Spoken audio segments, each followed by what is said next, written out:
গাজীপুরে কয়েক ঘন্টার ব্যবধানে পৃথক তিনটি স্থানে তিনটি যাত্রীবাহী বাসে আগুন দিয়েছে দুর্বৃত্তরা। আজ বুধবার ভোর পর্যন্ত জেলার শ্রীপুর এবং মহানগরের কাশিমপুর ও বাসন থানা এলাকায় এসব ঘটনা ঘটে। তিনটি ঘটনায় বাসগুলো পুড়ে গেলেও কোনো হতাহতের খবর পাওয়া যায়নি।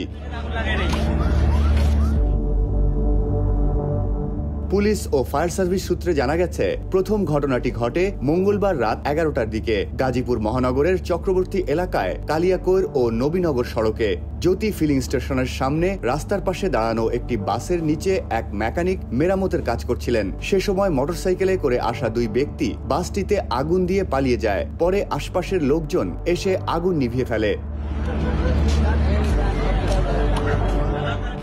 দ্বিতীয় ঘটনাটি ঘটে বুধবার ভোর 4টার দিকে ঢাকা টাঙ্গাইল মহাসড়কের জয়দেবপুর চৌরাস্তা এলাকায় মডার্ন ফায়ার সার্ভিস স্টেশনের সামনেই দাঁড়িয়ে থাকা ভিআইপি পরিবহনের একটি বাসে আগুন দেয় দুর্বৃত্তরা। Gazipur fire service and civil ডিফেন্সের সহকারী উপপরিচালক মোহাম্মদ মামুন বলেন, ফায়ার সার্ভিস স্টেশনের সামনেই বাসটিতে আগুন দেওয়া হয়। এতে বাসের বেশ কিছু অংশ পুড়ে গেছে। কোনো হতাহতের ঘটনা ঘটেনি।